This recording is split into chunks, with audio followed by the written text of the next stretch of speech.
can't touch something without being touched back. Push on a wall, and the wall pushes you.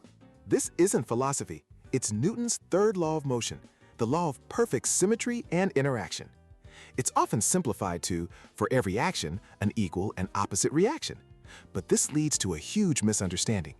If a bat hits a ball with 500 newtons of force, the ball hits the bat back with the exact same 500 newtons. So why does the ball go flying? Why don't the forces just cancel each other out, leaving everything at a standstill? The secret is that the action and reaction forces always act on different objects. The bat's force acts on the ball. The ball's force acts on the bat. To cancel out, forces must be applied to the same object. This is how we move. When you walk, your foot pushes the ground backward. In response, the ground pushes your foot forward.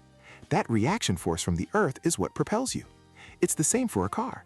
The tires push the road back, and the road pushes the car forward. This is also why rockets work in the vacuum of space. They aren't pushing against air.